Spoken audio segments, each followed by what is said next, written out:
सारनाथ में बाहर के बहुत सारे बुद्ध विहार हैं, लगभग 22 देशों के बुद्ध विहार हैं, लेकिन भारत के लोगों का नहीं था। इसलिए जब हम कभी सारनाथ आते थे तो उनके रहने का भी एक बड़ी समस्या थी कि हम कहाँ जाकर रहेंगे, किससे मिलेंगे। ये सेंटर बन जाने के बाद वो भी समस्या खत्म हो गई है और भारतीय लोगों का एक बड़ा सेंटर तो है ये सारनाथ का। अब हमारा सपना है कि उसी 27 एकड़ में हम लोग यूनिवर्सिटी का कार्य प्रारंभ करेंगे, जो बाबा साहब ने हमें कहा था कि बुद्धिस्ट यूनिवर्सिटी के लिए उसको बनाएंगे। तो आजकल मैं उसी दिशा में लगा हुआ हूँ।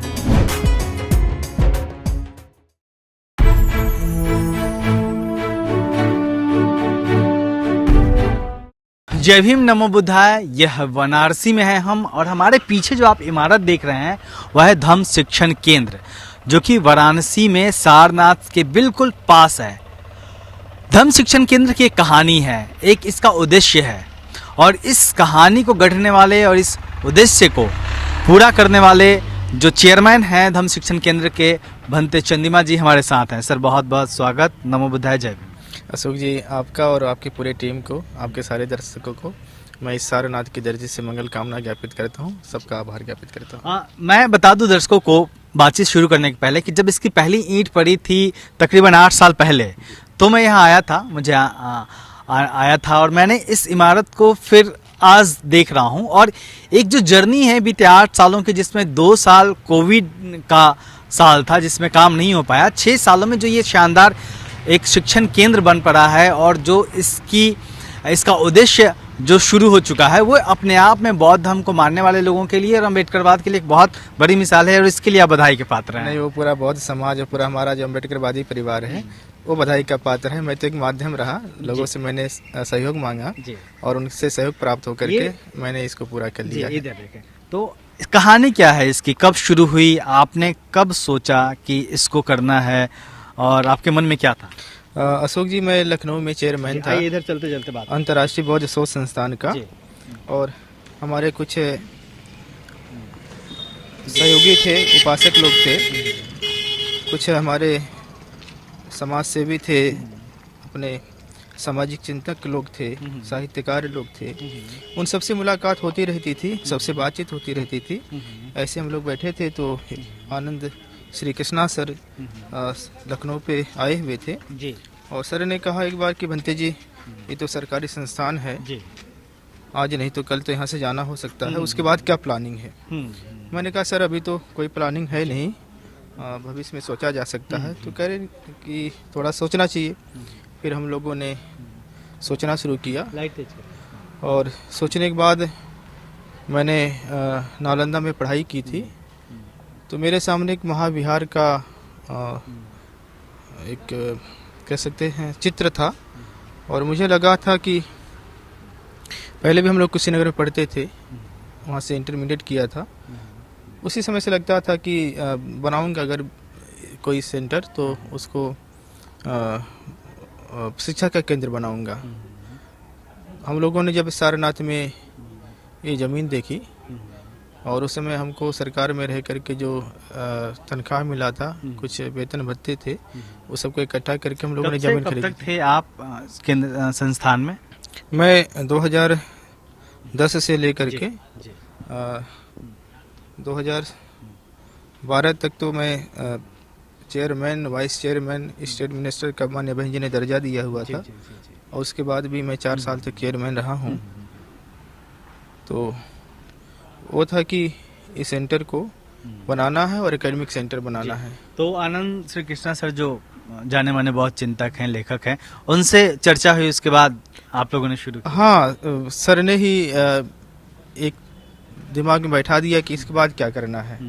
तो मैंने सर से बोला कि सर मंदिर मस्जिद तो नहीं बनाना है।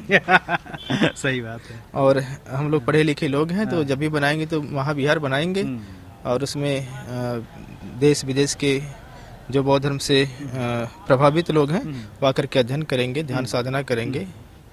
तो फिर हम लोगों ने फिर इस सेंटर को खड़ा कर लिया, और बुद्ध पूर्णिमा पे मैंने सर से आग्रह किया हुआ, अभी सर आए थे।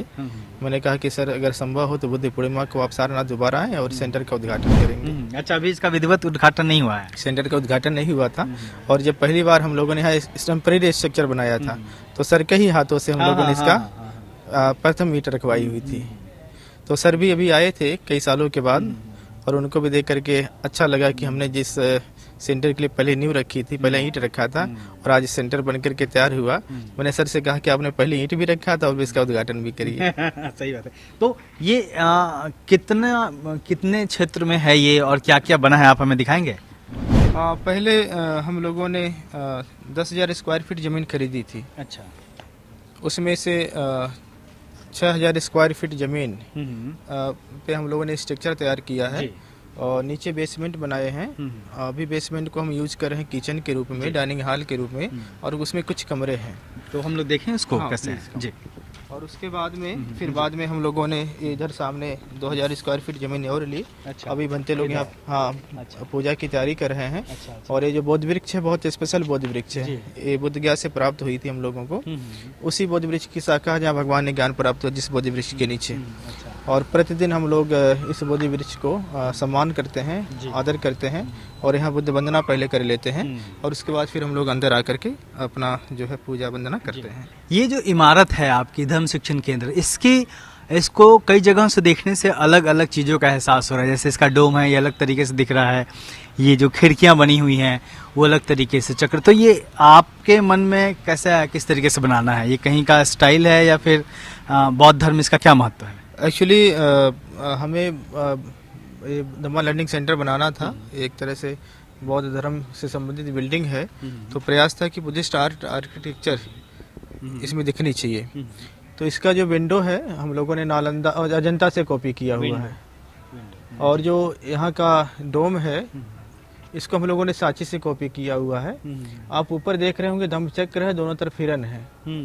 ये जो धम्म चक्र है ये सारनाथ, प्राचीन सारनाथ का लोगो है। अच्छा। तो हमने उसको भी यहाँ दिया हुआ है, और बाहर से कोई व्यक्ति जाए तो उसको देखने से ही पता चल जाए कि बुद्ध विहार है। तो हम अपने दर्शकों को दिखाएंगे कि यहाँ जो बना है जिस तरीके से, और जितना भव्य, मैं कैमरे से देखना, आंखों से देखने में फर्क होता है, मैं देख रहा हूँ, और जितना भव्य ये बन पड़ा है वो शानदार है निश्चित तौर पे। तो आइए हम आपको दिखाते हैं। ये हमारा डाइनिंग स्पेस है, और लगभग 4,000 स्क्वायर फीट का डाइनिंग स्पेस है। जब यहाँ कोई प्रोग्राम होते हैं तो 400-500 लोग जब आ जाते हैं तो कोशिश रहती 2 बार में उनको यहाँ खाना खिला दिया जाए। और इधर कुछ 9 कमरे बने हुए हैं। अच्छा। ये भगवान बुद्ध की पहली प्रतिमा है सेंटर में। अच्छा। और हम लोग इसी भगवान बुद्ध की प्रतिमा से शुरू किए हैं सेंटर। और ये जो स्पेस है ये बिल्डिंग से बाहर है, और ये सेंटर धम्मा लर्निंग सेंटर 4 फ्लोर बन चुका है, 4 मंजिला, और हर मंजिल पे भगवान बुद्ध की प्रतिमा स्थापित है। अच्छा, इसी जगह पे, यहाँ इसके ऊपर हर फ्लोर पे। जी, मतलब आपने एक स्थान भगवान बुद्ध के लिए तय कर दिया है कि वो पूरा स्पेस उनके लिए रहेगा। जी, भगवान बुद्ध के लिए रहेगा, और भगवान बुद्ध के जीवन से संबंधित 4 प्रमुख घटनाएं हुई हैं। उनका जन्म, उनका बोधि लाभ, उनका प्रथम उपदेश और उनका महापरिनिर्वाण। तो प्रयास है कि उनकी जो 4 मुद्राएं हैं वो हर फ्लोर पे एक मुद्रा, उनको हम लोग उसी मुद्रा की मूर्ति रखेंगे। जी, तो चलिए अब हम आपको ले चलते हैं दूसरे फ्लोर पे, और वहाँ पे क्या है, क्या हो रहा है वो आपको बताते हैं। अशोक जी, अभी हम लोग दूसरे फ्लोर पे हैं जी। और इस फ्लोर पे हमने धम्मा हॉल बनाया हुआ है। ये धम्मा हॉल लगभग 6,000 स्क्वायर फीट का है। अच्छा। इसमें सुबह शाम पूजा वंदना करते हैं हम लोग, शाम को मेडिटेशन करते हैं। साथ ही साथ जो भी हमारे धार्मिक प्रोग्राम होते हैं उसको हम इसी में करते हैं।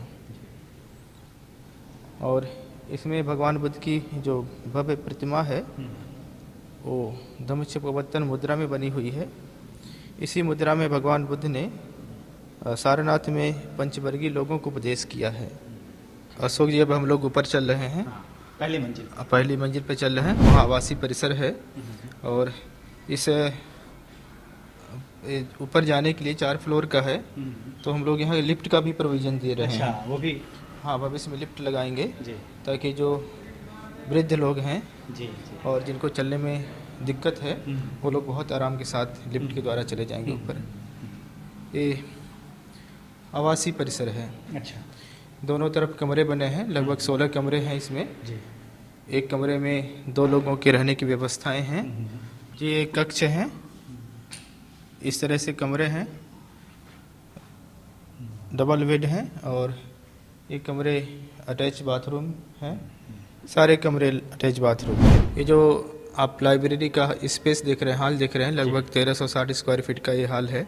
इस तरह से हमारे पास 3 हॉल हैं। इस यहाँ है, इसके ऊपर है और हम यहाँ पे 3 लाइब्रेरी बना रहे हैं। एक रिलीजियस लाइब्रेरी बना रहे हैं जहाँ बौद्ध धर्म से के साथ साथ अन्य धर्मों के जो उनके ग्रंथ है उसको रखेंगे। कंपैरेटिव स्टडी भी लोग यहाँ कर सकेंगे। और उसके ऊपर हम लोग एक सोशल लाइब्रेरी बना रहे हैं। उसमें जो लेखक हैं, जो साहित्य हैं, दलित साहित्य हो गया, अम्बेडकरवादी साहित्य हो गया, प्रगति साहित्य हो गई और भी साहित्य हैं। तो ये कितने फ्लोर का है? अभी 4 फ्लोर का है ये? हाँ, अभी 4 फ्लोर बनकर के यहाँ तक कंप्लीट है? यहाँ तक कंप्लीट हुआ है, अभी 2 फ्लोर ऊपर है। तो उसके ऊपर जो 2 फ्लोर जिस पे काम चल रहा है उस पे क्या क्या करने की योजना है और कितना काम हो गया है? उसके ऊपर भी आवासीय परिसर है, वहाँ भी 18 कमरे हैं, अभी काम चल रहा है, उस पर फिनिशिंग का काम चल रहा है। और उसके ऊपर क्लासरूम है। तो वहाँ पे एक लाइब्रेरी और मुझे बनाना है, वो एकेडमिक लाइब्रेरी बनाना है। वो बेसिक्स लेकर के जितने भी कंपटीशन हैं, हायर एजुकेशन से संबंधित सारे जो कोर्स से संबंधित ग्रंथ हैं, किताबें हैं, सामग्री हैं, सब हम लोग इसमें रखेंगे। जो लोग संसाधन विहीन हैं, जो किताबें नहीं ले सकते हैं, उनको हम वहाँ से सारी चीज़ें उपलब्ध कराएंगे। अच्छा, सारी मटेरियल। मुझे ये बताइए कि जैसे ये धम्म शिक्षण केंद्र है तो यहाँ अभी कितने बच्चे रह रहे हैं और वो बच्चे क्या यहाँ पे सिर्फ धम्म की पढ़ाई करते हैं या फिर उनकी दिनचर्या कैसी होती है? नहीं, यहाँ पे जो अभी तो लगभग 15-20 लोग हैं यहाँ पे। ये हम लोग 2012 से इसको रन कर रहे हैं। हर साल 10-20 लोग यहाँ आते हैं। बहुत सारे लोग यहाँ से निकल करके इस यूनिवर्सिटी में है इस समय। यहाँ पे 2 तरह की शिक्षा दी जाती है। हम इस कैंपस में रिलीजियस शिक्षा देते हैं। बाकी सामान्य शिक्षा के लिए हमारे सारे जो बनते लोग हैं वो स्कूल, कॉलेज, यूनिवर्सिटी में जा रहे हैं। और यहाँ के स्कूलों के साथ साथ कॉलेजों में लोग जाते हैं, यूनिवर्सिटियों में जाते हैं। और हम लोगों ने एक और अवसर दिया है कि जिनमें क्षमता है वह अगर विदेश जाना चाहे तो हम लोग विदेश भी भेजते हैं। उनको क्या सुविधाएं मिलती है यहाँ पे? और आप क्या उनका कोई फीस भी होता है? नहीं, यहाँ कोई फीस वगैरह नहीं है, पूरी तरीके से निःशुल्क है। और उनका रहना खाना सब निःशुल्क? खाना सब फ्री है। वहाँ यहाँ पे मेस है और किसी से कोई शुल्क नहीं लिया जाता है। और एक प्रयास है कि जो वंचित वर्ग है, वो चाहे किसी भी जाति धर्म का हो, अगर वो हमारे यहाँ आता है तो हम उनको अवसर देंगे अगर उनमें क्षमता है। ये जो आप देख रहे हैं सब ये ग्रंथ हैं, ये त्रिपिटक के अंतर्गत जो ग्रंथ आते हैं वो सब हैं। और लगभग 140 वॉल्यूम्स हैं इसमें त्रिपिटक साहित्य है, अनुपिटक साहित्य है, अट्टकथा साहित्य है। मूल पाली में है, कुछ हिंदी अनुवाद हैं, उधर पीटीएस का अंग्रेजी अनुवाद है। तो यहाँ पे पाली में भी त्रिपिटक उपलब्ध है, हिंदी में भी त्रिपिटक उपलब्ध है, अंग्रेजी में उपलब्ध है। अशोक जी, अभी हम लोग 3रे मंजिल पे आ गए हैं और यहाँ पे जो मैं बता रहा था कि फिनिशिंग का कार्य चल रहा है, तो अभी इसी पे चल रहा है। और इसके पीछे भी क्लासरूम है। अच्छा। लाइब्रेरी में जिसकी बात कर रहा था, इसके ऊपर भी है। तो ये कितने कमरे यहाँ पे हैं दोनों तरफ? यहाँ पे भी 18 कमरे हैं। तो कुल मिलाकर 36 कमरे आपके तैयार हो जाएंगे? 36 कमरे यहाँ, 9 कमरे नीचे हैं। 9 कमरे नीचे है, तो लगभग 40 से 45 हो गए। हाँ, 45 कमरे हैं यहाँ पे और 5 बड़े बड़े हॉल हैं। और अभी ये सबसे टॉप है, मतलब छत है ये। और आप देख सकते हैं कि पूरा ये शिक्षण संस्थान है, ये पूरा सोलर सिस्टम पे, जो आज के वक्त की ज़रूरत भी है, उस पे बना हुआ है। दोनों तरफ सोलर प्लेट्स लगे हुए हैं और पूरा यहाँ की जो भी बिजली होती है वो सोलर से मिलती है। और एक आधुनिक शिक्षण केंद्र है। और इसके ऊपर भी और क्या बनवाने की योजना है? आप क्या बता रहे थे कुछ? नहीं, अभी तक तो बहुत कुछ योजना नहीं है, लेकिन उधर क्लासरूम है हमारा। क्लासरूम मतलब इसके ऊपर भी छत कराने की योजना है? अभी बस इसको जो जीने का है, अभी जीने का ही हम कंप्लीट करेंगे जी। पानी कई बार नीचे जाता है, तो अभी उसी को कंप्लीट करने का इच्छा है। बहुत शानदार बना है आपका, आपने जो भी घुमाया और जो भी हमने देखा है, एक शानदार शिक्षण केंद्र बौद्धों के लिए तो बहुत गर्व की बात है, अम्बेडकरवादियों के लिए कितना शानदार। और सारनाथ में मुझे लगता है कि सारनाथ में ये इकलौता है ऐसा संस्थान, ऐसा केंद्र। नहीं, सारनाथ में बाहर के बहुत सारे बुद्ध विहार हैं, लगभग 22 देशों के बुद्ध विहार हैं, लेकिन भारत के लोगों का नहीं था।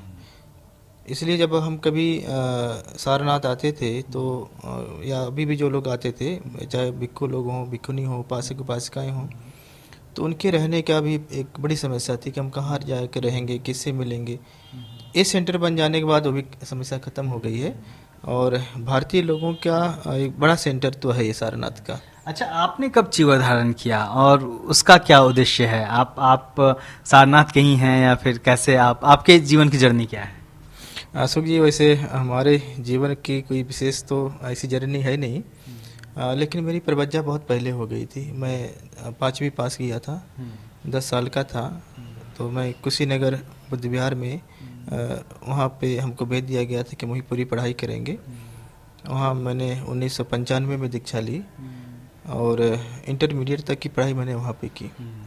बाद में बीए करने मैं नालंदा चला गया, बनारस से मैंने पीजी किया, नागपुर से मैंने पीएचडी के लिए एडमिशन लिया था।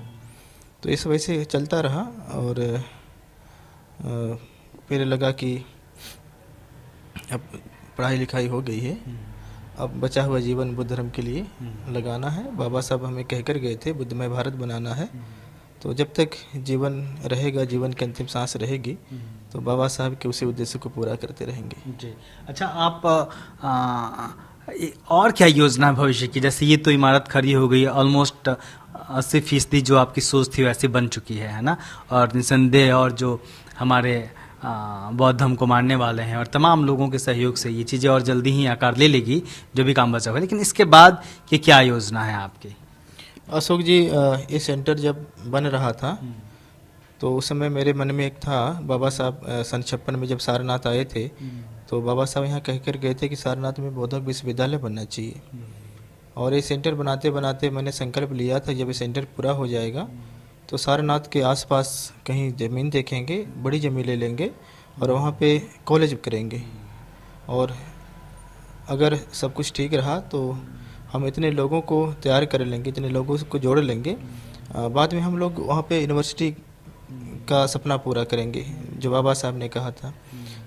संयोग कह लीजिए या बुद्ध धर्म का अपना एक बल कह लीजिए, सकारात्मक ऊर्जा कह लीजिए।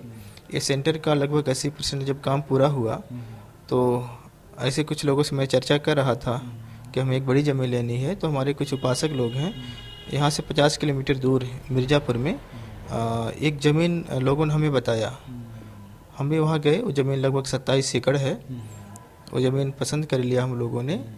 अब हमारा सपना है कि उसी 27 एकड़ में हम लोग यूनिवर्सिटी का कार्य प्रारंभ करेंगे।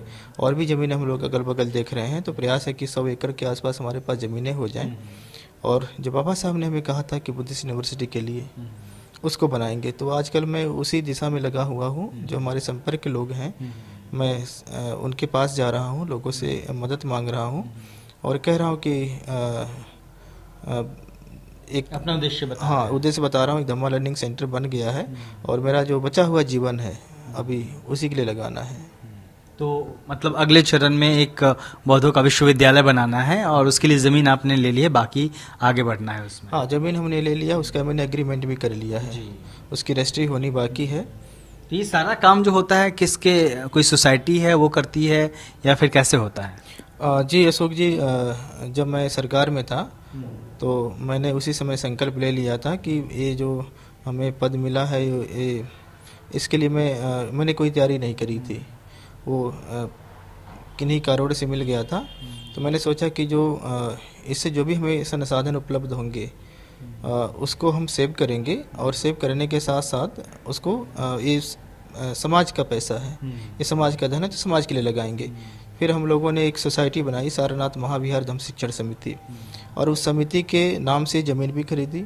उस सोसाइटी के नाम से धम्मा लर्निंग सेंटर भी बना है और जो हम लोग मिर्ज़ापुर में ज़मीन एग्रीमेंट किए हैं वो सोसाइटी के नाम से भी किए हैं और सोसाइटी ही उसको यूनिवर्सिटी बनाएगी। मुझे लगता है कि हम भिक्खु लोग हैं, जब सब कुछ त्याग करके आए हैं तो हमें अपने व्यक्तिगत नामों से, अपने परिवार के नामों से, अपने किसी उपासक के नाम से कुछ नहीं करना चाहिए। अगर कहीं ऐसा कुछ होता है तो दुर्भाग्य ही होगा। जी जी। तो जो लोग आपसे जुड़ना चाहेंगे, है ना, या फिर आप लोगों को जोड़ रहे हैं, तो कैसे जुड़ सकते हैं आपसे? अशोक जी, मैं जिसके पास भी जाता हूँ और यहाँ जो सेंटर में भी लोग आते हैं, मैं सबसे कहता हूँ कि सेंटर हम नहीं बनाए हैं और हम बना भी नहीं सकते थे। हमारे जैसे बहुत सारे लोग जुड़े तब जाकर के सेंटर बना है। और यूनिवर्सिटी भी अगर हम लोग शुरू करेंगे तो निश्चित तौर पे यूनिवर्सिटी हम अकेले नहीं बना सकते हैं, लेकिन अगर हमारे विचारधारा के लोग, आप जैसे लोग, अगर हम 1000 लोग मिल जाते हैं, 1000 लोगों को जोड़ लेते हैं, तो यूनिवर्सिटी हम 20 साल में बना ले जाएंगे। तो उन्हीं 1000 लोगों की तलाश है जो हमारे विचारधारा के लोग हों और हमारे जैसे सोच रखते हों, आप जैसे सोच रखते हों। तो निश्चित तौर पे जिस तरीके से ये धम्मा लर्निंग सेंटर एक बहुत कम वक्त में इतना खूबसूरत लर्निंग सेंटर तैयार हुआ है, और उसी तरीके से हम उम्मीद करते हैं कि अगली बार फिर जब हम मिलें तो कहीं ना कहीं जो बौद्ध यूनिवर्सिटी की बात आप कह रहे हैं उसका भी काम हम देखने आए, उसकी भी रिपोर्ट करें और उसको भी आगे बढ़ता हुआ देखें।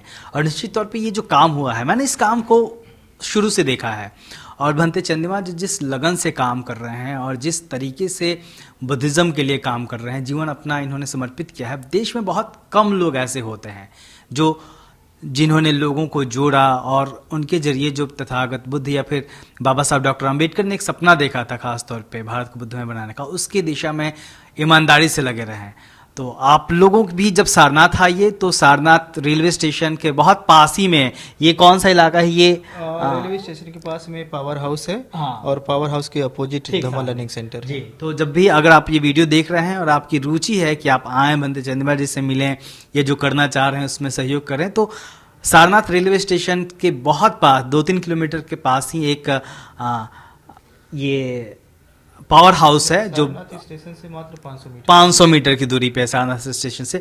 और पावर हाउस है ये जो बिजली विभाग का दफ्तर है, ठीक उसके अपोजिट धम्मा लर्निंग सेंटर है। यहाँ पे आए, मिले और निश्चित तौर पे इस मुहिम में जुड़े। आपका बहुत बहुत धन्यवाद अशोक जी, आपका भी बहुत धन्यवाद। और जो भी हमारे जो दर्शक हैं, मैं उनको भी धन्यवाद देता हूँ। सभी लोगों को नमो बुद्धाय, जय भीम।